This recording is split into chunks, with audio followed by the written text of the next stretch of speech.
despite that introduction, because the Tigers got their asses kicked today. That's so we're gonna roll with that anyway. Welcome to another episode of the Motor City Metrics podcast here at TigersMLReport.com. I am Roy Helix. Alongside me is Uper and Mike. You can find us on Apple Podcasts, Spotify, or wherever you listen to podcasts. And of course, you can find all our written content over at TigersMLReport.com. A programming note, or just actually a note of sorts. If you're trying to order something from the Tiger Minor League Report store, Teespring has gone. Something's wrong with Teespring, so we might have to switch vendors. So it looks like we're looking at Redbubble. So I apologize for that. I'm not sure what's going on. I've been trying to get support. I went to go do something real quick today, and the site has crashed. Teespring's crashed for whatever reason, and I don't know what's going on. So, also another programming note as well. If you are coming up this week on Sunday or normal podcast, if you listen to our minor league podcast, it's every Monday night at 9:00. So just want to do a programming note, remind people what's going on. So on that note, hopefully Chris will be joining us shortly, and let's look at the Tigers lost today, the series against the Cubs in the rubber match today, by a final score of 10-2. Kenta Maeda, under starter conditions, of course. There was Spencer Torkelson who hit a home run, and had a pretty good series overall, but the Tigers just could not get everything going. Cole Keith with another multi-hit game. Tyler Holton just beating Tyler Holton, and the human white flag. Essentially, when you put Joey Wentz out there, and it's no offense to Joey Wentz, but it just seems like when the Tigers fall behind, that's what Tigers do. They put Joey Wentz in the game, and that's exactly what happened. And so, that being said, on the bright side of things, though, the DSL Tigers beat the Rangers today. What was final score? Was 4-3, Chris? Yeah, it was. They were up 4-1, and then they almost blew it, but they held on. Yeah. Elton, my man. Elton, thank you so much. That ball is gone. Thank you for the $20 donation. Touch 'em all time. One of my favorite people from Indiana. I don't know too many people from Indiana, but I know you're from Indiana, Elton. You rock, man. Thank you so much. So, but yeah, overall, the series was the Tigers at one point did have me. They had a +1 run differential heading into today, and unfortunately that is gone. But I did get a chance to talk to Crystal Keith from inside the dugout, visitors dugout, and I think that's gonna be airing today or tomorrow. And I predict a series split with the White Sox. The White Sox have been playing better as of late. So, okay, so you are from Michigan, but you're Indiana transplant. Okay, so I knew. Okay, so for the record, I should say this, Elton. I'm glad that you're from Michigan, but you're my favorite Michigan transplant in Indiana. There we go. That hopefully sounds better. So I'm happy you're from Michigan. Yeah, I'm happy you're from Michigan. I mean, no offense to anybody who lives in Indiana or anything. We know a couple people pick. Charlie in our Discord is a really good Indiana guy. So, but yeah, I don't know what your guys' thoughts about the series was, but there was a lot of good things to see from. You saw Trey Sweeney's first home run yesterday, a home run at dead center. Kerry Carpenter with another home run. He's been like 7 for 23 since he got off the IL. He's been a very effective batter, and also even defensively too. He's been holding his own in right field. And yeah, Tyler Holton, Cy Young candidate award. He's now a 2-WAR pitcher. That jam he got out of today it was yesterday, where he came in, 1 out in a situation that normally runners would score, and Holton throws his bag of tricks and nothing happened. It's really interesting with Holton. I commented on Twitter last night. It's just from a fan perspective. He's always a very low-stress pitcher for fans to watch. He just typically comes in for his inning. He gets a strikeout, medium length fly ball, ground ball, go to the dugout. It's like a metronome at times. It's very impressive, especially for a guy, this is not Aroldis Chapman out there blowing people into next week. The guy is just making pitches, and it's just so continually impressive to watch, because if there was a guy this year that I would have made a bet on regressing, it was Tyler Holton, because he was so damn good last year. I couldn't believe he'd do that again. And here we are. Yeah, I didn't really. It's just crazy. I'm just looking at his game logs right now. He's given up 1 earned run since you can go back to June 29th, and he's given up 1 run since then. And he goes more than 1 inning most of his outings lately because of the opener things and just the way they've been using him. His ERA was over 4 at that time, and it's now sitting, I think, 2.45 after today. That's truly an incredible stretch. And he's the best bullpen arm, and he's definitely the best arm in the bullpen. By the way, Daily Ninja Bees just compared Terrell Holton to an Enya song called Orenico Flow. You guys familiar with that song at all? Oh, absolutely. That's the big Enya song, wasn't it? At least. Sail away, sail away, sail away. Yeah, Orinoco that's a river. Where's that a river? Peru, Oh, Bolivia, something like that. if it's something to do with Yanni and her, I'm not really familiar with any of that. River in South America. Orinoco is, I guess. It's just Oh, amazing. Larry, and this was going to happen. Oh, I guess all my friends in the MC podcast were correct. We'll never see Torque again. He'll never be back. He's a bust. Remember your old pal, Larry told you so. He's been back for 5 games, y'all. I didn't say he was a bust. Never said that. Never I don't said. think anyone on this show's ever said that. No. I probably Did I- have. Yeah. Yeah. Oh, Did we doubt? Did we? I mean, Again, he's still one of 4 players ever to hit 30 home runs in a season and have a negative career WAR. Yeah. It's nice to have him back. It was nice to see him crush that 89-mile-an-hour inside fastball today. He's going to need to do that and continue doing that really well for the next 6 weeks. I don't think they can go into next year with Spencer Torkelson as their first baseman. I think they need another option. Maybe he did fix some things. We'll see. It's so hard to tell with just a few games, but yeah, I mean, I don't know. I guess we probably at some point, or at least I had predicted that he might not come back, but he did, and here we are. yeah. I mean, I thought he would spend the rest of the season in Toledo because it was aiming, all signs pointed that way, all of it. And so it's, you know what? Hey, I'll take the L. Admit that I was wrong. Admit that. Okay, well, I was gonna say, Larry, I thought we were pretty neutral about it, but I thought he would spend the rest of the season in Toledo. They leaned that way a little bit, but the one thing about the series that was promising was he was driving the ball to right center, right field, just taking the ball with it. And he's hit more right field, right center than he has his entire 2 years here. So there's some positive signs to take away from that. That being said, the one thing that, because I think I will say the one thing about Spencer Torkelson today that has been, or the series that was interesting enough, is that I think Scott Harris, or excuse me, AJ Hinch said this in the press conference last Saturday.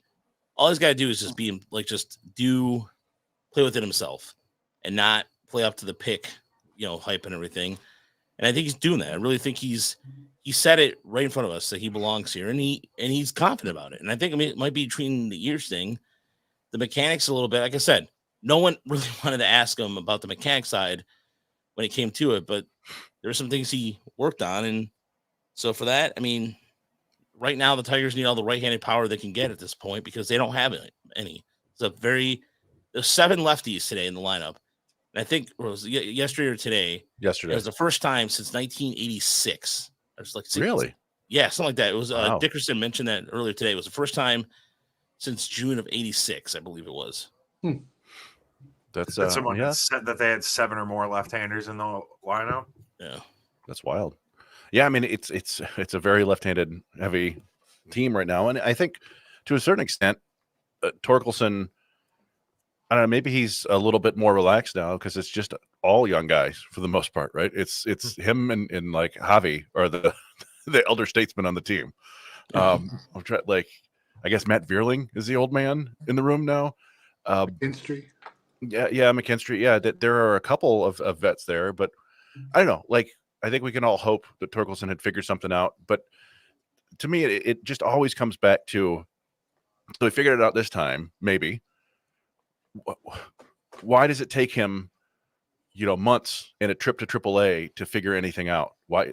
That's the biggest concern. And when you're at the big leagues, you don't have that luxury of spending this much time trying to figure it out. You've got to figure it out in a week or two at the most, or you can't stay up here. And, hopefully something has clicked with him. I'm not completely closing the door. It's just, it's going to be hard for me to trust anything he does down the stretch. Well, I mean, the good news is these 6 weeks should be fairly low stress. And they're not contending. I doubt they're going to get back into the wild card hunt. So he should be able to just keep concentrating on whatever he worked on and making that work in the big leagues, and not worry about, leaving a couple runners on base that cost him a game that is relatively meaningless. Today's home run, I didn't even think he barreled that thing.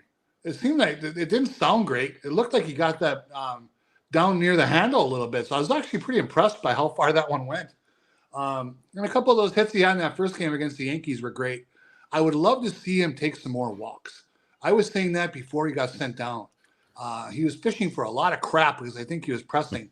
I think that he could start walking more, and that would lead to a lot of good things. I disagree with that because I think the problem was before he was too selective, and he needed to swing more. And that's where I think to me, I mean, we've talked about this. I mean, James Chipman, one of the things he first said was, swing at the damn ball. And he was very selective all the way on the way up. And so, he was taking strikes. Sometimes he was. I think he was. I mean, we could look it up, I guess, but yeah.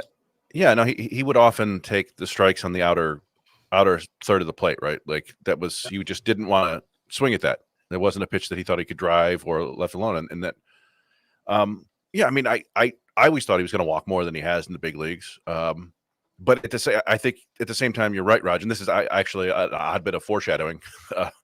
Is that I do feel like he needed to swing at those pitches more, right, but also take more walks. So it's like a weird thing where like I don't know. He's got to do a better job of spoiling the close pitches, I guess. I don't know. Like there's a lot to work on there. So far, he's looked solid on defense. Right, there was the one kind of weird pop up with miscommunication between him and Kerry Carpenter, but other than that, like he's looked fine over there, and he's he came off the bag from the Jace Young throw, but I don't blame Torque for that. It's not his fault. He's not 6'4", and it's not his fault that Jace Young didn't throw a perfect strike. But looks a little strained out there. Yeah. No, I don't know. It's certainly one of the things to be watching down the stretch. Like this is what we have right now. We have seemingly a dozen young guys on the team to pay attention to now and see who's going to do stuff. And I agree with you. Like Sweeney hitting that home run was very fun. It was shades of Daniel Norris hitting the home run to center field in his first game there at Wrigley. Like this is fun. And I think we talked about the other day, they had I think 7 of their 8 hits came from guys from the 2020 draft the other day. It was Torkelson, Dingler, and Keith. The series as a whole, I'll say this, the Cup series, it was kind of a grouping of like, well, that sort of thing happens. Like today's game was, the Tigers pitching just couldn't get it done. Maeda, who had been relatively solid lately, just couldn't locate anything and got crushed for it. Yesterday, it was the Cubs pitchers who didn't quite get it done, right? Like their starter made a couple mistakes, and then they brought in their young reliever, and he made a bunch of mistakes. And the swing game was the first game on Tuesday. And that's the bummer to me because, it ended up being 3-1, and the Tigers went 1 for 13 with runners in scoring position in that game. Yeah. And that's just one of those things that's one of those things that happens, but it's also super annoying because that's the one that they could have won. They weren't winning today after, the grand slam, basically. So what was a more interesting hit? The Spencer Torkelson home run or the Spencer Torkelson check swing looper in the right center? That was fun. Yeah, I don't remember Raj, we retweeted it, but it was somebody had pointed out that all 4 of his hits had over 900 expected batting average. Yeah, which is very rare. I think it was Jerry. It was somebody. But yeah, that was interesting. And then the other day, I think it was yesterday, Colt Keith put like 4 balls into play over 100 miles an hour. I think only one of them went for a hit, but it was like, they're making solid contact. It's just that spray chart, by the way, that Valley Sports Detroit posted. Yeah, it was nice. Yeah. For anybody that did not see it, I'm gonna show you here on chat, because when you look at the ability for him to do what he's doing, especially go to like. Remember, he was on our podcast saying that he hits anything he was hitting left was by accident, and it was one of those. I remember him saying that it was just like it was and but Well, now but it was kind of like a wink nudge kind of thing. I think it was no more to think about it, but. Well, I guess I view it more as like, he's never trying. Like the people always say, I'm not trying to hit a home run, right? And sometimes they say I am, and they do. I think he's probably just saying I was trying to make solid contact. And when he's going right, and when he's in his best, best streaks, he's making hard contact to all fields. But I don't think he necessarily tries to do that, right? Right. No, especially that single he had yesterday, where you just like that solid single off the. I think it was like right around here, and left to left center, and Yep. Yeah. It's interesting. He's not elevating a lot right now. Yeah. No, he's hitting low liners, grounders, and he's hitting it hard. I'm not saying he's playing poorly, but right now he's kind of in a little stretch where nothing's going airborne. He's not turning on much either. So it'll be interesting to see how he adjusts if he needs to. Yeah, it's been a while since he hit a home run. I think it was off that lefty. Was it against the Twins? I remember he hit a big home run off a lefty late in the. I don't know. Yeah. But yeah, it's been a while. No doubt. It's interesting to see compare a Colt Keith kind of cold streak to that of other players. And Colt Keith's cold streaks still come with a fair amount of hits, but not a lot of walks and not a lot of extra base hits. And it's like, well, all right, I mean, that'll do, I guess. If you're not good for a rookie, not bad. Yeah, but it would be nice if you would hit for a little bit more power, get on base a little bit more. And then, of course, Javi Baez getting a standing ovation on his first at bat. That was his first time back in Wrigley since he got traded. And everybody's, in the fields, everybody's feeling good. And then, he went 0 for 3 with 3 strikeouts. Wait, I have something for this. Okay. Wait. All right. So, wait. I thought it was 0 for 4 with 4 strikeouts, wasn't it? I think it was. Oh, yeah. It was 0 for 4. Okay. Yeah. There it is. That's it's why. It's not golden, but Javi earned this during that game. I thought about it the whole night. I felt bad for him, but also, oh my God, was it so fitting? It's like, I was going to talk about this later, but I'm just going to bring it up now. It's like when you see your ex years after the fact, and you're like, oh my God, what happened? we had such great times, and she's homeless, she's got no job, and she's dirty, and I'm exaggerating, but my point is that's what that game felt like to me. It was just Cubs fans seeing, oh, this is where it's gone. Yeah, boy, very good. Yes. Well, and that was one of those things where it was like everybody was ready to climb all over on him. And I get it. It was kind of classic Javi, just swinging out of his shoes at pitches that were nowhere near. But I was like, he did win them the game the other day. It wasn't that long ago, but it's kind of, he's put together this 3 years of well below standard performance. So I don't blame anybody for kind of having a little bit fun with that, but outstanding. That prop means that, like, from now on, Mike, that's permanently part of the show. That is outstanding. See, because I have a Lucha Libre mask, and it's not the same. It's not nearly the same at all. That's a good prop right there. That paint it gold. Paint it gold and call this sombrero of shame, or yeah. There we go. There's my contribution to that. No, and it was funny because then immediately everybody was on Twitter like, all right, cut him. Larry, I think the reason why he's been so bad, I honestly think it's the way he plays. He kind of plays kind of reckless. I think he's having dealing with a lot of nagging injuries, but at the same time, here's the thing. This is him. He was able to get away with it before because he could hit every once in a while. Now he just can't hit, period.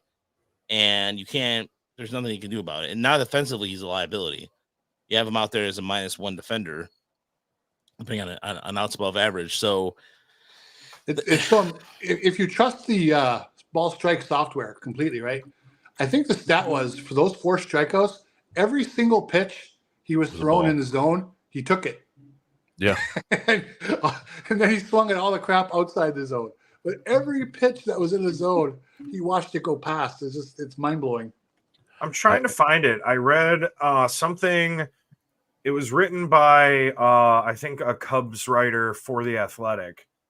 but he said something that Javi has basically said that he's had a lot of difficulty as pitchers get faster and faster. He said that he's basically not able to see the ball as well as he feels like he was able to just as the years go by.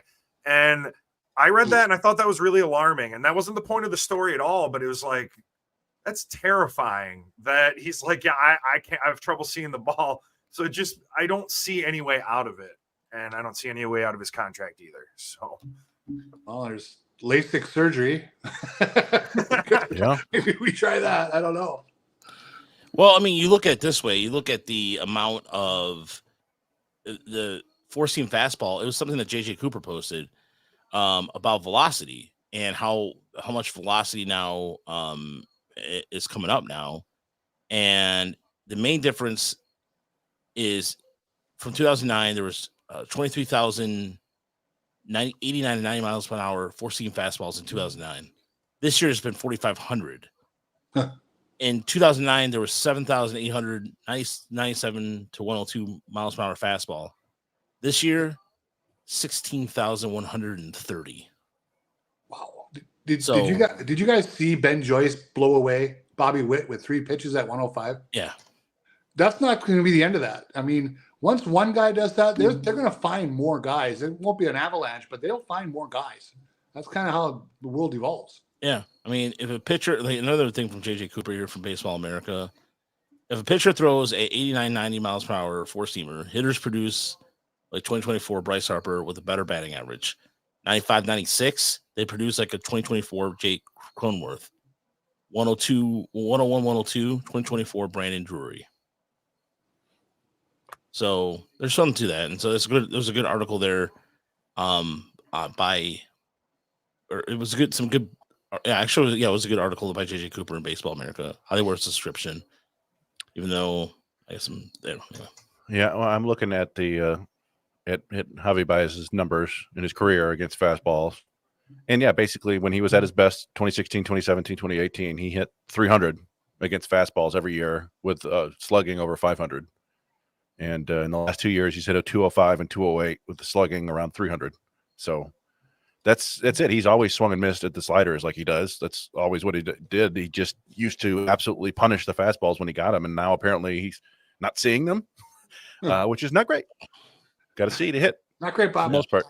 But Matt, I like Matt Wood's comment there. He needs some Rick Vaughn glasses. Yeah, he does. He needs, like I said, it happens. I mean, Larry, skills like that kind of diminish relatively quickly. I mean, it could be a number of things that happen. I mean, when you reach 30 years old, when you reach 40, whatever happened, whatever age plateau, but there is a significant progress since 2015, 2016.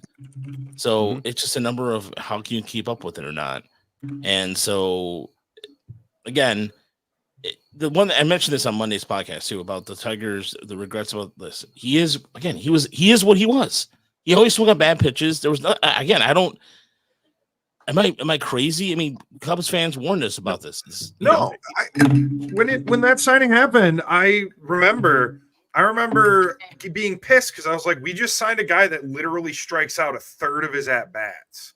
That was like the number one thing about him. And that was like the biggest concern during that whole shortstop sweepstakes that was going on that summer is why, like, we chose the guy that strike. And I guess what I'm saying is when you have a strikeout rate that high, I feel like something like this happening is just more likely to happen when you can't draw a walk and you're literally striking out 33% of the time.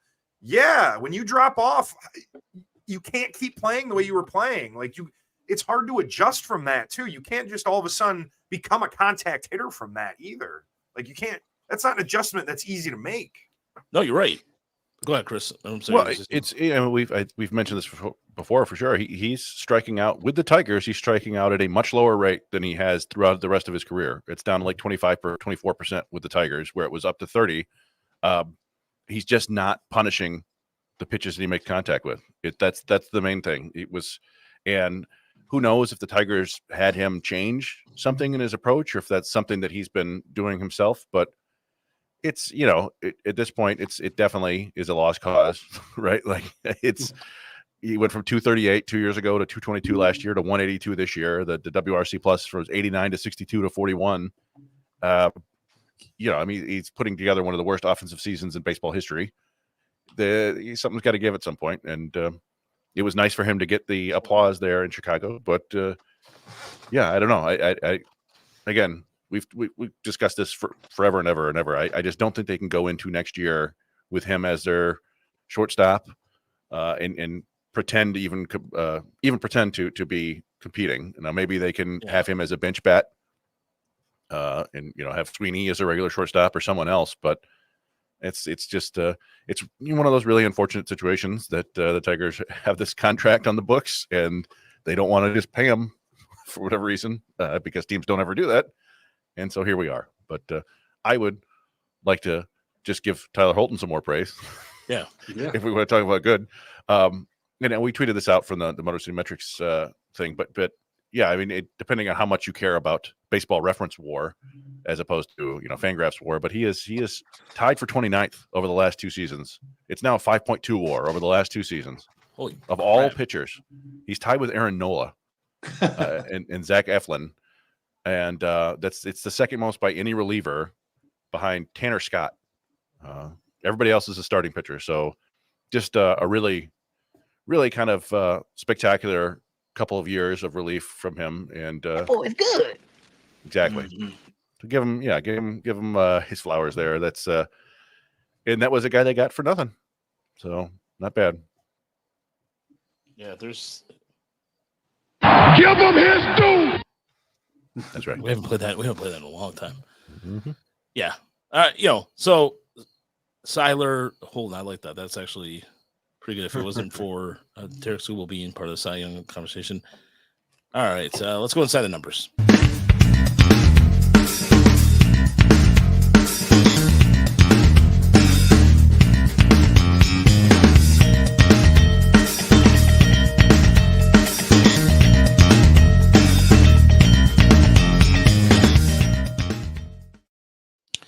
All right, so you know what? We're gonna break tradition. I'm gonna start the inside the number segment today because I never do that, and I did a lot of prep. I've been working on an article idea that I have right now for evaluating the bullpen starts for because not just only Detroit, it's happening across the minor league system too. So I've been looking at some stuff and some article. It's gonna be an article idea, probably dropping this weekend or so, Nice. but.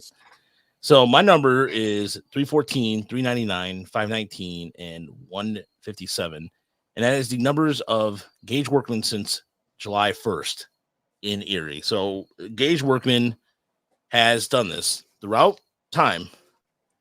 He has done where he has a month or two of good at bats, and then he kind of flames out, or maybe a few weeks at a time. But this is a stretch where he's actually been hitting pretty well. He's Rule 5 eligible, so the Tigers would have to make a decision on him. But I don't think, just based off a theory of mine, or not just theory, but just speculation, that we might see. I think he will end up going somewhere else. Same with like Andrew Navigado, who is also Rule 5 eligible, I believe, as well. The Tigers have some decisions to. Whoa. I don't know what happened there, Uber, but Sorry. it's okay. Tigers have some tough decisions to make on these guys who I think they're just gonna. I think they've already made up their mind on who they're gonna keep and who they're not gonna keep, and depending on the organizational philosophy, he's still striking out at a 26% clip, but nevertheless, Workman's been there for a while. But it's just good to see because the amount of injuries the Seals have had is ridiculous. Lee's been apparently Lynn Henning put that out in the public. Chris, I didn't know that he did that. Yeah. He wasn't supposed to. So apparently Lee injured his neck on a bus ride, apparently. The bus ride to Maine. Yeah. Which again, aggravated was not supposed to be public information, Lynn. But yeah, that's why we haven't said anything, because people, like, somebody put it on Discord. Like, yeah, we've known that for a few weeks now, but it's called HIPAA law. So anyway, yeah, so Lee's out, Jake Holton's out, And it's just the amount of I don't know how much Erie could keep. I mean, luckily they did a great Clinch Palusi's birth, but Workman's been the consistent bat. So Trey Cruz is out too. I forgot. Yeah, Chris Myers came out yesterday, right? Yeah, that was. I didn't check to see if he's in the lineup today, but yeah, I don't. Workman was very young for a college player in the 2020 draft. I think he's more than a year younger than Dylan Dingler. Same draft. So, you don't feel great about somebody spending 3 years at one level. But maybe there's a utility guy there down the road. I don't know. But yeah, they would have to add him to the Rule 5 this year. I don't think they have to worry about that per se. I think that he wouldn't get taken. And Navigado, I believe, is a minor league free agent, so he could probably just go to another organization. Yeah. And you know what? I forgot Nick asked a really good question earlier. Nick Spillane, longtime listener. I'm trying to get back to that question he asked earlier. And I totally Winfield, like in terms of Winfield Perez coming back on this roster, I think you're gonna see him back on this roster. They'll cut somebody to make room for him. I don't to exactly what he's a plus defender in the outfield. He's a +2, outs above average. He's a spark, and he can bunt, he can hit. They'll make room for him. I don't know what they'll do, who they'll move out of the way, but they'll make room for Winfield. Winfield is one of my favorite stories this year. And his other follow-up question was Campos to Erie. I know that they just called up Patrick Lee, and then there was somebody too beforehand earlier in the week, infielder. Oh, Soretti. Yeah. I love to have Campos in Erie, but I think he starts the year in Erie versus in 2025 versus end of the year. Because right now, I think Erie's got a pretty good veteran outfielder in Malgeri. You have Myers has been playing out there a little bit, and I'm trying to think of who else is out there. Brady Allen. Brady Allen, thank you. Yeah, Brady Allen. Put Mendoza out there occasionally. They need some bodies, but I think that's what the Patrick Lee thing. I'm assuming that Chris Myers is kind of mildly injured, and so they brought Patrick Lee up there as kind of an emergency outfielder. And they have Austin Murr too, who has been playing a bunch of first base lately. He has played outfield before, but he wasn't playing very much at all, and now he's become really valuable for them because all these guys are getting injured. So, had a couple of home runs lately. Yeah, he's been hitting the ball better as of late. So that's good to see with Murr. But yeah, Nick, I love to have Campos at this level up right now, but I just think they're just going to go more with a veteran, and I think they're trying to keep Campos there as West Michigan's trying to go for a playoff, although this week has not helped them at all. They've been getting manhandled a little bit by Lake County. I think, and going back to Winsel, I think we talked about him before. I think he is just about a perfect fourth outfielder. And when I say that, I'm not trying to denigrate him at all. It's his ability to switch hit and his ability to do a little bit of everything that makes me think that, if the roster is at full strength, he's still going to get 4 starts a week, plus a couple pinch hitting appearances, because they'll just, if they're facing a lefty, Winsel's probably your starting center fielder. They think it's a lefty that Meadows can handle, they'll put him in there for Kerry Carpenter and right, or maybe give Riley Green a day off, put him in left. Like it's a really nice luxury to have, and that's what I see his role going forward, like a kind of close to average offensive performer who has defensive ability, and I think he's going to make the team better overall just by kind of adding to the bench and being basically a more than part-time player, right? Like he's going to get a plurality of plate appearances, if that makes sense. Yeah, for sure. I mean, it's just because the just amount of things he brings to it. Uper, what is your inside number this week? Okay, my numbers are 0.46 and 40.8%. Some people know, some don't. When the Tigers became enamored with drafting at least one Vanderbilt guy back in around 2008 to 2012, I used to run on a chat site. I used to run a contest on Guess the Vandy guy for the draft. I became kind of a Vanderbilt fan and have stayed there on the college level. So I really got into Kumar Rocker. And you guys remember I wanted the Tigers to desperately draft Kumar Rocker. That did not quite work out, but that's okay. I was chastised online on Twitter about that one because everybody wanted a bat. Kumar Rocker's back. Kumar Rocker's in Double-A, and really happy to see that right now in his first 5 starts in Double-A, ERA is 0.46, strikeout rate at 40.8%, fastball averaging 98.5. I mean, the guy, if you look at some of the video, he is throwing darts, and he looks like that dominating guy from college at Vanderbilt, who I think scared the pants off the Michigan Wolverines in the College World Series. So happy to see Kumar back. Coming back from injury is always tough, but I really think that guy has ace level potential. And I think if the Rangers were in it right now, the odds of he might pitch some innings for them in September probably were pretty good because he's looking great. It's good one. I like that. I like the minor league theme a little bit this evening. Mike, what's your inside number? Well, I'm going to break that theme.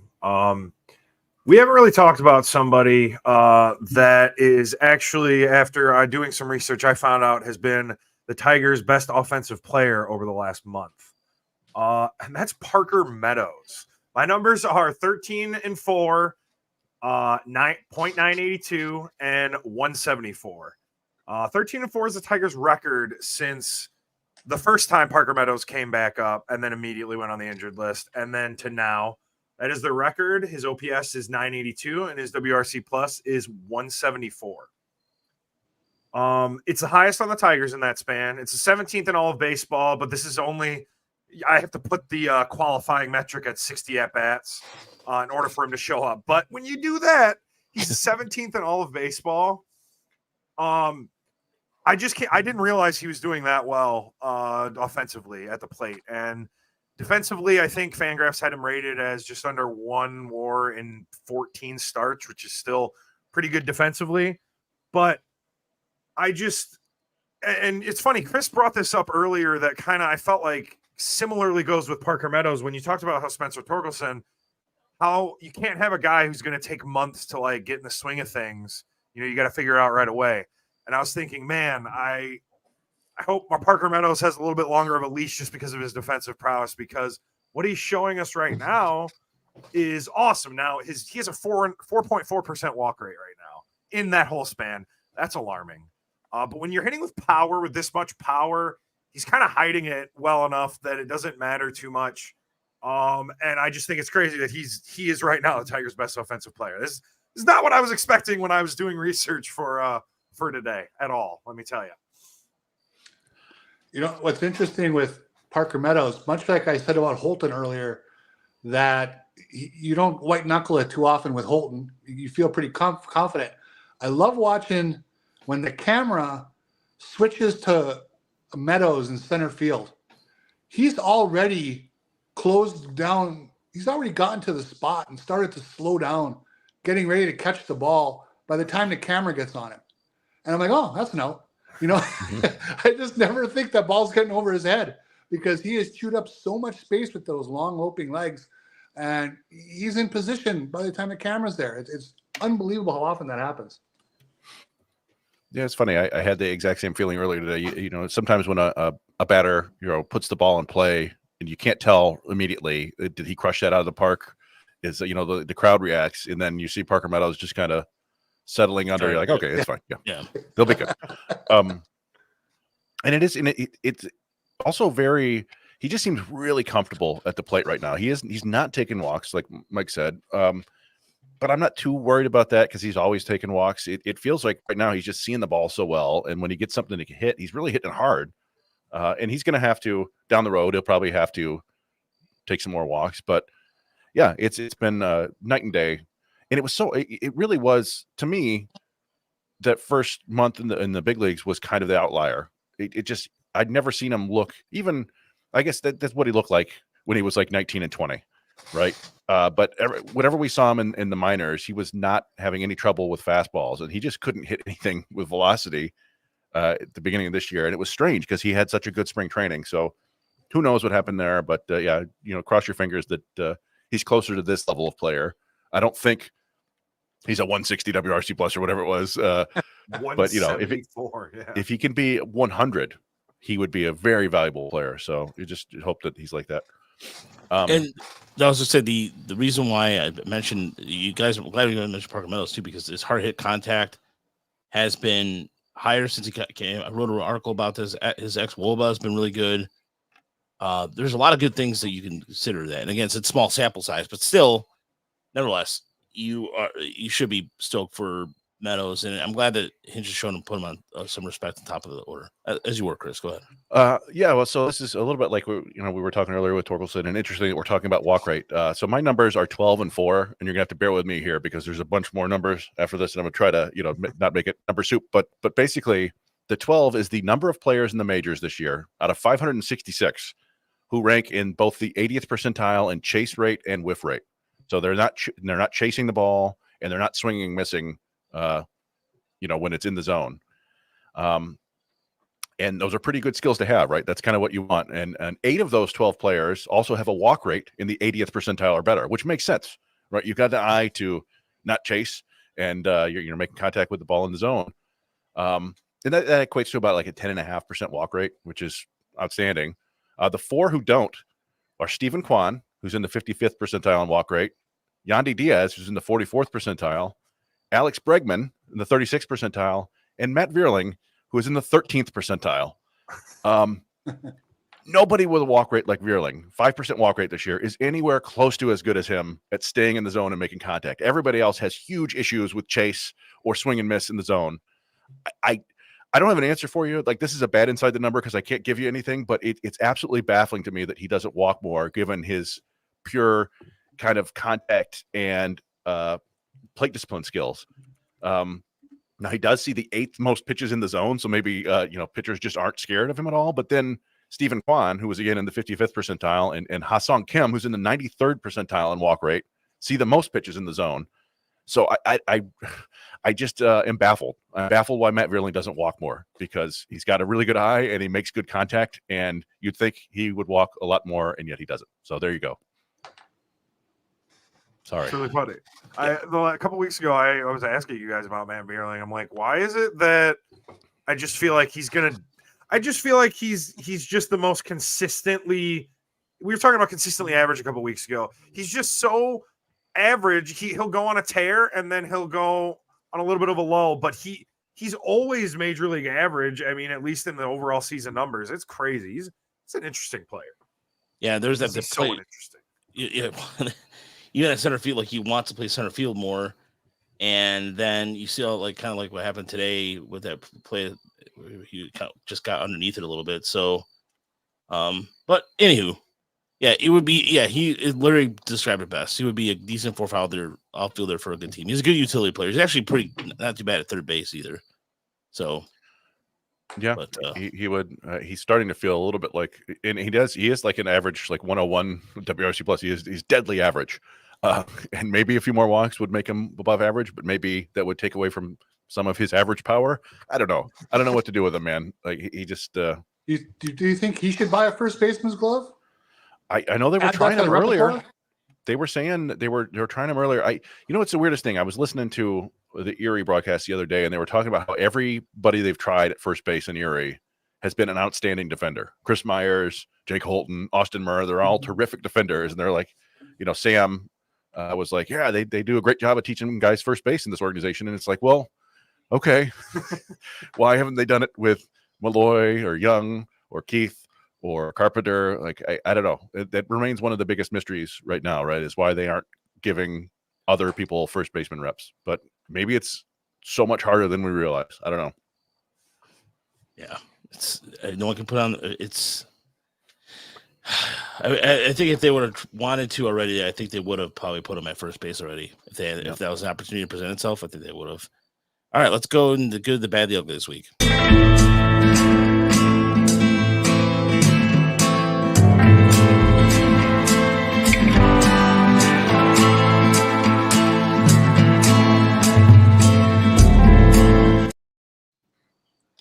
All right, Uper, what is your good, the bad, the ugly this week? Well, my good, two good. One real quick. I thought I would nominate the Sunday night, the Williamsport game, call it the Williamsport walk-off for just to shorten it up. To me, that was my game of the year. I think you guys probably talked about it on Monday on your show, but I just really enjoyed the game that night. You had Skubal on the mound. You had the two Yankees in the lineup, Soto and Judge. Tigers with multiple comebacks. Just a great time. Kind of made my month. Well, hopefully they got something better coming up. It's going to be tough to beat that one. But my real good was yesterday. It was just one pitch and it was one swing. But I was so impressed. The home run that Carpenter hit to put the game on ice in the ninth inning off the rookie, Neely, who was throwing pretty hard. The guy had 97, 98 in the tank, right?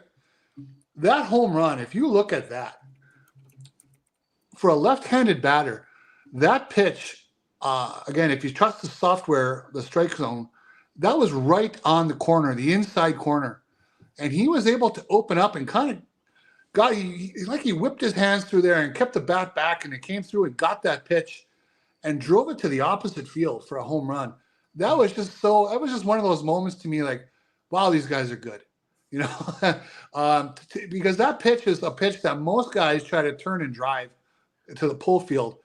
To power that out into left center field, into the bleachers, was one of the swings of the year, and really just a testament to what his hand-eye coordination is and the power that he possesses. Let's just hope he can stay healthy and kind of harness this for the long term. My bad, with the Tigers winning some games here lately, primarily due to some great pitching, I really feel like the offense maybe was starting to pick things up. Because Meadows is hitting. Keith is, again, we talked about not for power so much, but still hitting. And again, they were just winning. So they usually just have that sheen of everything is better. Well, the offense, in the last 14 days, they're slugging 397 as a team, which, is kind of blah. It also means they're slugging 385 for the season as a team. So it really hasn't been that much better. So I wanted to look it up, because the pitching staff is looking good. They have some guys coming back. But where this offense needs to go, and they're building around all these young guys. Right now, 10th in runs, 12th in doubles, 11th in homers, 12th in steals. So they're not fast and they don't hit for power. So that's not great. 14th in on base and 10th in slugging in the American League. All those numbers are American League numbers.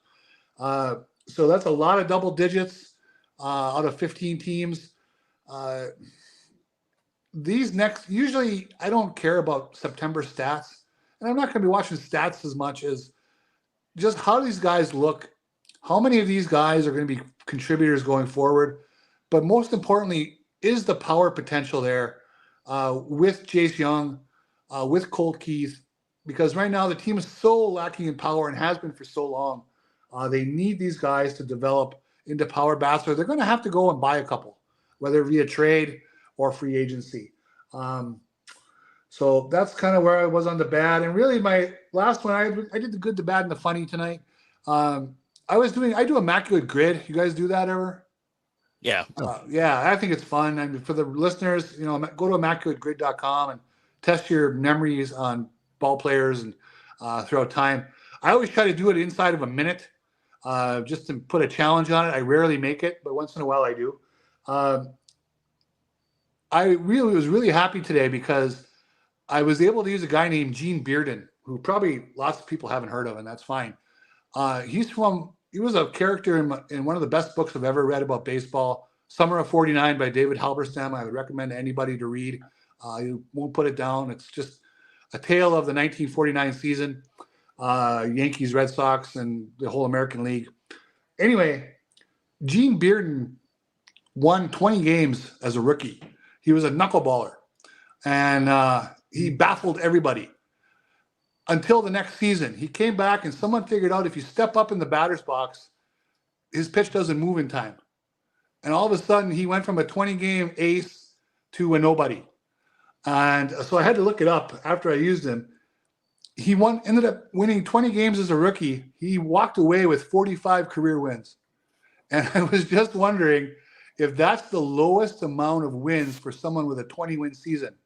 And with thanks out to Mr. Chris Brown there, whose skills with Baseball Reference are far superior to mine, we were able to find out that since integration in 1947, indeed, it looks like Gene Bearden did have the fewest amount of wins of anybody with a 20 win season under his belt, which is pretty cool to have a 20-win season and be rookie of the year. I guess he made a lot of money advertising cigarettes that year. So good for him. But he became basically Joey Wentz from that point forward. He was the human victory cigar when you're ahead by 8 and the surrender flag when you're down by 7. So, but kudos to Gene Bearden. You don't get to bring him up very often. And if I get the chance to talk about Summer of 49 and get more people to read it and enjoy it as much as I did, that's what I like to do. All right. Mike, what is yours? Well, as usual, I bring up stuff, I write stuff, and then I bring it up because I get too excited. I'm like a puppy dog, so I bring it up in the first part of the show. So mine will be pretty quick. Good is just torque. I realize I'm not saying I also was with Roger. I didn't think he'd be back this year. I just thought, I guess the way I looked at it is they were just going to be like, get ready for next year. This season's already lost. The team's not going anywhere. Let's see what we can do next year. But now that he's back, he's got 7 hits, 3 walks, 3 strikeouts, 2 doubles, a triple, and a home run. That's in 5 games. 3 walks. We were all talking about you're hoping he draws more walks, and it's the smallest of sample sizes. It's 5 games. He's got 3 walks in the 5 games he's back. I think that a big part of it is that the pressure's off. I'm not saying he's fixed, but I just feel like this is going to go down as one of those things. This reminds me of and maybe this, I'm not saying that Spencer Torkelson is going to be good as Max Scherzer, but just there was a time period when Max Scherzer got sent down to the minors and then he figured it out and then he came back and then he became a Cy Young winner. It just felt like there was clamoring for a lot of players when they run into issues. It just seemed like fans would just be like, well, send him down. Let him figure it out in AAA. And when he came back and he started off, with the 4 hits in his second game back, I was just like, are we gonna go back to that era of Tigers fandom where people are gonna be like, we'll just send him to AAA and it'll fix everything? And I'm really hoping not. But I think in this case, I'm just happy for the guy. I'm happy that he's contributing positively at all in this season, because when he got sent down, I didn't really think that was going to be possible. So I'm happy for that. The bad is the one thing we haven't talked about yet. My bad is the Seattle Mariners lead in the AL West. They had a 10-game lead in the AL West on June 18th. They have 44-31. Right now, they are 500. They're 5 games back behind Houston, which it feels like everybody and their uncle knew was going to happen. I think Houston was still the favorite to win the AL West all season. When you look at betting odds, I don't think they were ever once behind Seattle, but they're also 7.5 games back of Kansas City for the wild card. They finally fired Scott Cervais today. I just wanted to ask you guys, is the Seattle Mariners season over? Is firing their manager a move to save the season, or is it to end the season? I think it might be the fire light underneath their ass. Excuse me, because I look at things like with the Marlins. I think the Marlins fired their manager in '97 before they went on a run. I think the Cardinals did something similar. So I think it might help him rally, but offensively, they are so bad. I mean, I think they have the lowest batting average in the American League, or at least close to it. Except for the Chicago White Sox. Yeah, the only 2 offensive teams worse than them in the whole league are the Marlins and the White Sox. So yeah, I just don't. It's hard to see them. I mean, their starting pitching is excellent. Don't get me wrong. They got the big stud at the end of the back of the bullpen. But I don't see it. I just don't think they're going to score. Dude, you would need Julio Rodriguez to like he was actually allergic to Scott Service, and now that he's gone, he's going to be fine. Like that would be the only thing, because he's been a huge disappointment this year. Like so odd. Yeah, I don't know. And then I think did I see it right that Scott Service learned about that from like an alert on his text phone before, like a text on his phone before he got it from Jerry DiPoto? That's nice. No, I mean, like I was saying, like, it's at a certain point you got to get rid of DiPoto, right? It's been like 8-9 years there, and how does he still have a job? It's beyond me.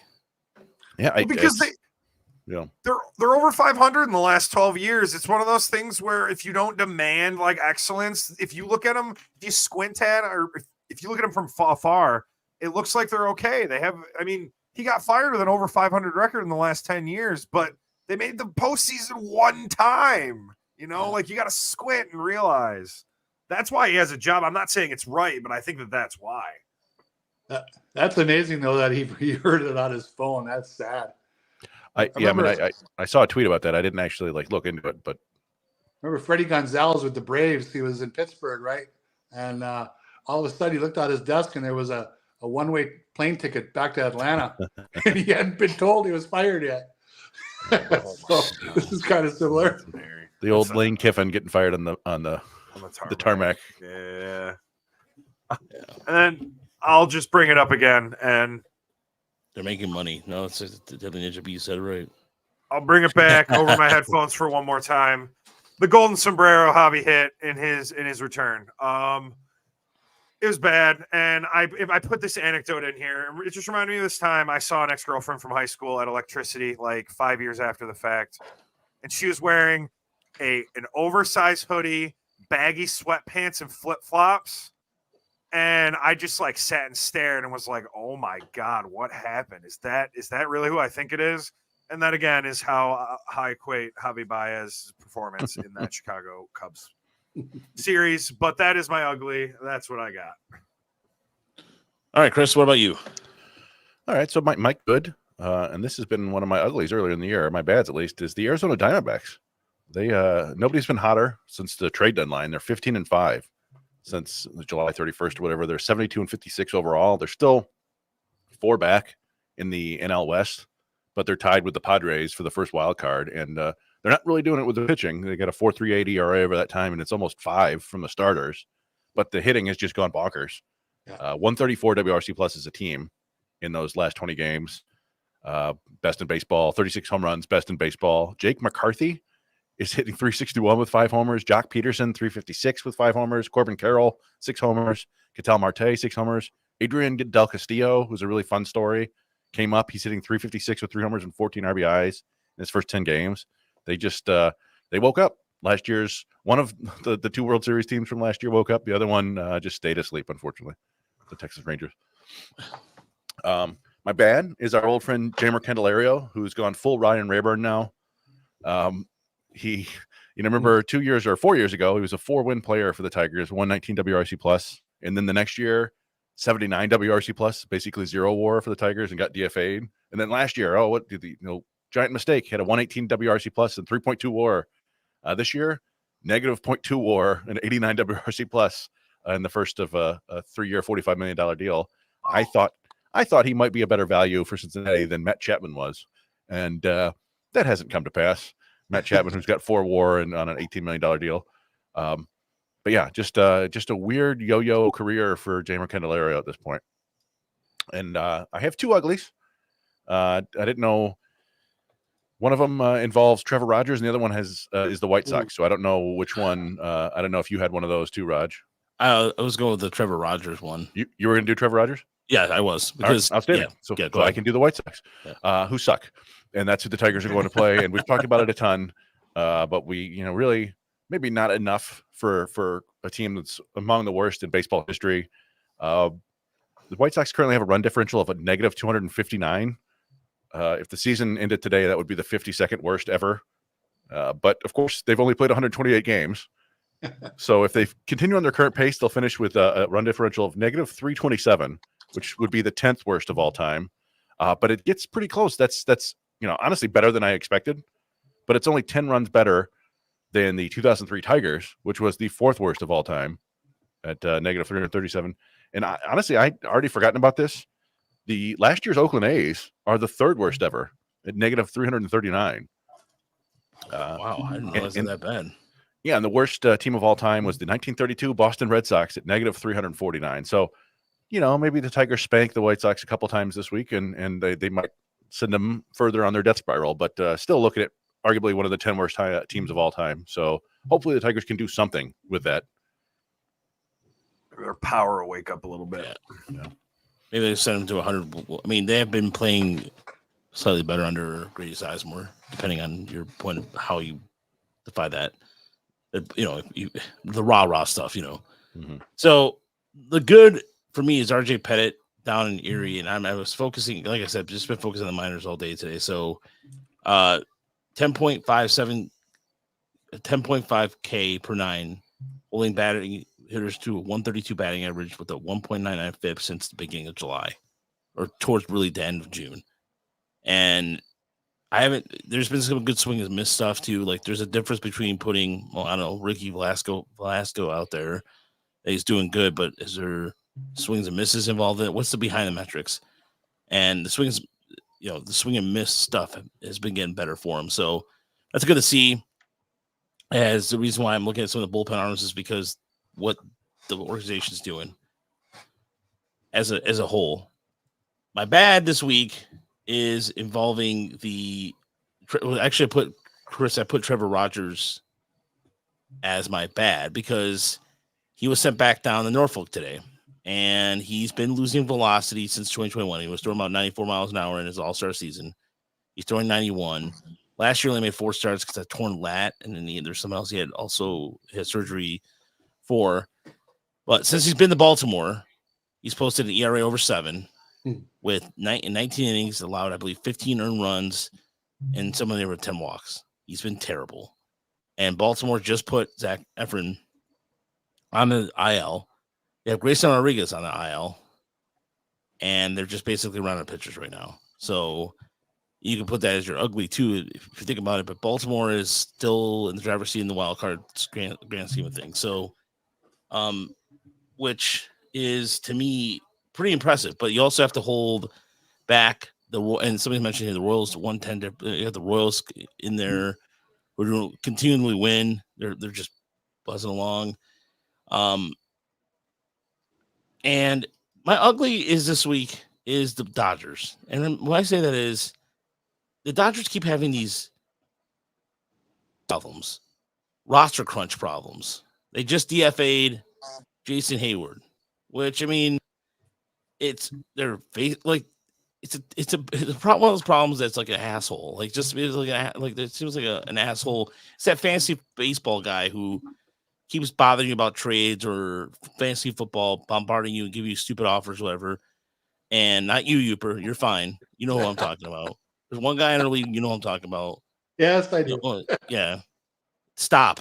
And I actually, you know what, by the way, fun fact, you probably DM'd him and said, stop giving me offers like that. Really? Stop. And he didn't respond. You know who you are. Knock it off. Jeez, Pete's asshole. Anyway, I don't care. All right. So, I mean, the reason why is, Hayward's only hitting 208, what have you. But to me, it's ugly because it's just like, there's teams like that you look like they have just had to an embarrassment. I don't want to say embarrassment of riches, quote unquote, because Jason Hayward is not what he used to be at all. But still, I don't know. 682. He'd be the best like bench player on the Tigers right now. 682 OPS. Like I thought that when they cut him, I'm like, man. Yeah, Tigers. Yeah. I mean, 2 months ago, maybe. Well, yeah, I mean, I've always kind of argued that that's the big difference between the haves and the have-nots in baseball. We talked, everybody can afford basically any contract. All these teams are very rich, but the one thing that teams like the Yankees and the Dodgers seem to be able to do that the Tigers can't or won't do is that they can't survive these expensive bad contracts. Like they can't just go, whatever, $9 million didn't work out. See you later. That's just it. And maybe they could. I mean, the Tigers certainly could now because they have a very low payroll. But what they can't do is get their payroll up to 150, 180 million or whatever, and then have to just cut a guy that's making like $30 million a year. But the Yankees and Dodgers don't care. They're fine. They've got all the money in the world. Yeah. Well, yeah. I mean, Kenta Maeda pitched today. I mean, there's proof that the Tigers aren't willing to just cut a bad contract. Yeah, and honestly, like. Yeah, and he's due what, like 12 million next year or 10 million? I think it was 14 this year, 10 next year, something like that. He may very well get cut next year. I think that the one that they will eat a 1-year deal, but usually not until halfway in the season, with the Jonathan Scope type stuff. But it's just they can't survive the Robinson Cano contract, right? Where they just are like, all right, we'll eat $60 million. Well, 60 million. Isn't that exactly how much Javi? Oh, wait, no. I think Javi has like 90 million left on his contract. Sorry. Oof. That hurt saying out loud. Sorry. I No, think. Let's see. but Yeah, it- it's 23. So yeah, it's more like 75 million over the next 3 years. So the other part of the ugly too, I wanted to mention this because I was torn between that, but I want to mention this is Jordan Walker for the Cardinals. What does that man have to do against to kind of be major league roster? Seriously, the St. Louis is look, Mike. I know you probably have your thoughts, but Walker's been hitting better. He's been changing his mechanic. Like he's only 22 years old, but Dude, they don't rush anybody. they're not They even rushing. literally- I mean, look at Mason Wynn though.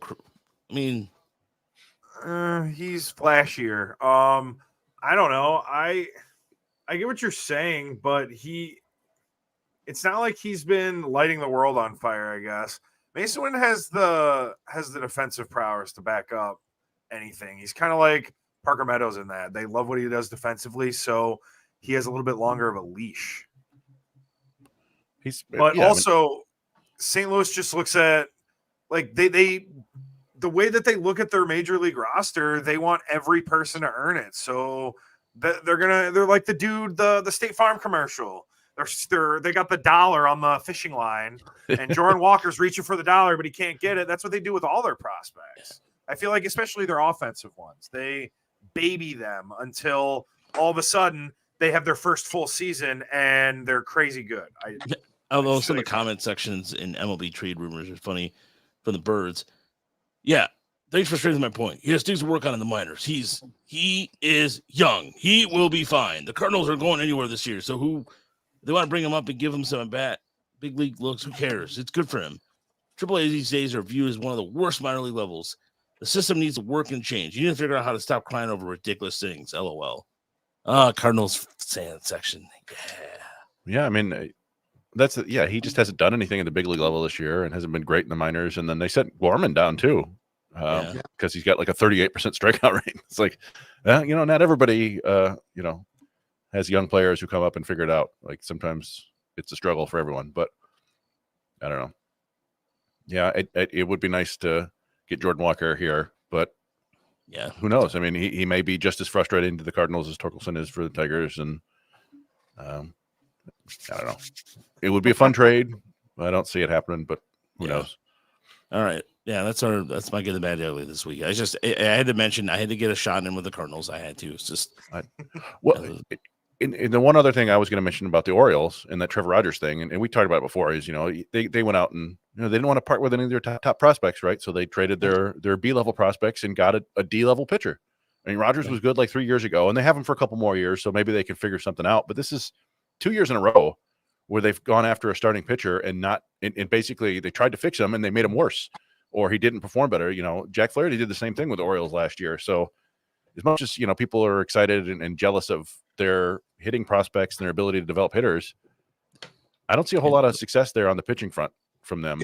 It was such a weird trade deadline for that team because they added about like 8 guys to a good team, and they're all, as you mentioned, D or C minus players. How's Gregory Soto doing? There wasn't one guy on that list. I said, "Damn, I'd love to see him on the Tigers." Not one. That's amazing, really. Yeah, I guess Soto had a good game today, but he's been a real bummer in general. I think it's funny. Dave Dabrowski's like, "Yep, that's enough of that." We'll see him later.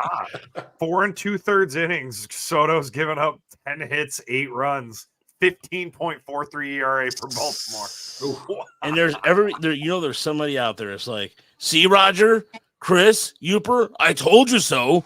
I told you Soto wasn't good 3 years ago. You did. There's somebody out there who's just that's all-star Gregory Soto to you. I mean, that's obviously the Tigers didn't make out terribly well in that trade either, right? Nick Maton's gone, Donnie Sands is gone, Matt Rayling's just an average player. But if you look at it, Gregory Soto with Philly last year, 4.62 ERA this year, 4.08 before the trade, 15.43 after. They basically sold high on Gregory Soto, it would appear. But there you go. Yeah. No. Unreal. It's Baltimore. I don't know. Baltimore still manages to stay in contention. So I think they go to show what it looks like when you're not willing to pay up to really contend, because They didn't get a major player. They got a bunch of minor players. I mean, not minor league players, but I mean, like, they could have used. I mean, I'm not saying Jack Flaherty would have happened again, but they could have used a guy like Jack Flaherty, and that's not the way they went. Yeah, I love what the B said. Or he'll still play on the kids' table. So I mean, yeah, I mean, they made a good deal to get Corbin Burns, right? But they needed to do more, and we'll see what happens in October. But I don't know. I don't feel like they're the favorite to win the World Series. I don't really know who he is. It's been a strange year. I think somebody pointed out this is going to be the first time since 2014 that nobody's going to win 100 games. Just a strange flat year across baseball. But should make for fun in October. I think Philly might be my favorite. That's as good a guess as any. Although they haven't played terribly well outside of they had that crazy stretch where they won like 30 of 35 or something like that. But they've been just kind of average since. But yeah, I mean there's so much talent on that team, and I don't want to face them in a 3-game series or 5-game series with this pitching they have. I would love for. I think Philly has enough to get there to the World Series again, just because they're a fun team to watch. I really like watching Philly play, and they have really good. There's not too many dead spots in their lineup either. And Dombrowski, I mean, like I said, I've said this once, I'll say it again. Watching Dave Dombrowski is watching an artist at work. It really is. And so anytime you get to watch Dave Dombrowski work and what he does, then I mean, you could be jealous of him all you want, or you wish he was still here, and that's perfectly fine. I wish he was too, but yeah. Or I think it's gonna be something. What's gonna happen? It's gonna be a team that is going to be a wild card team that's gonna get hot at the right time. If Philly sits too long, that's baseball though. Yeah, so. Well, that's what like, and Philly, I think qualifies as another one of those teams that'll spend a bunch of money and they'll just be fine with somebody who's not performing. Like Nick Castellanos is one of the worst players in baseball this year by WAR, at least. A lot of that is the defense, and he's not hitting for average, and of course he never walks.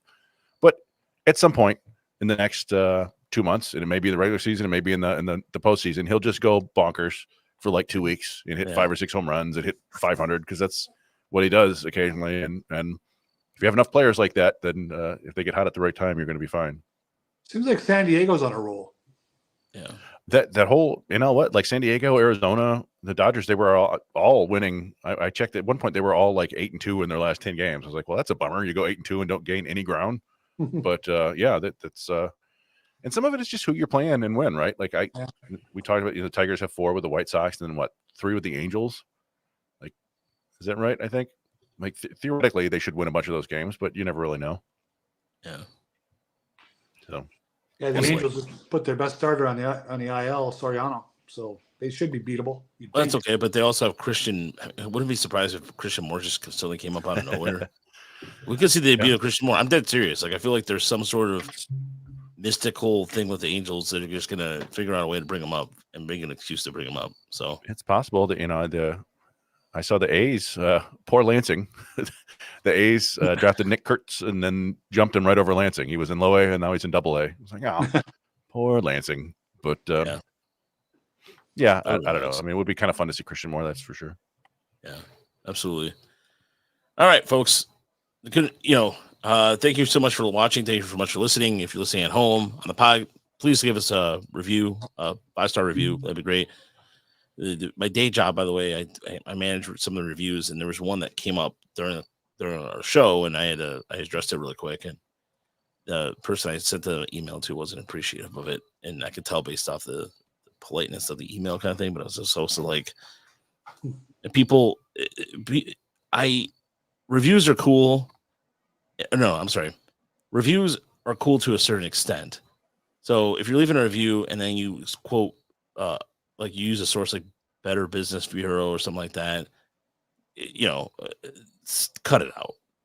I hate when people try to jab and go below the belt, but then when you hear the real story about, well, you're an asshole to our to our manager and everything, then their sod story doesn't sound that bad. So anyway, I digress. I'm letting my day job affect me too much. I need to, all right. It's a weird, awkward laugh. Yeah, it's been a long couple weeks. Thank you so much for everybody. The donation, Elton. Thank you so much.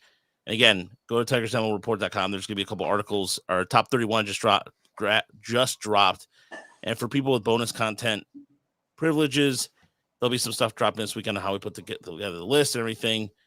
And there'll be some good content coming out, rolling out this week. So for myself, Chris, Uper, and Mike, we'll talk to you next week. Have a good week, everybody.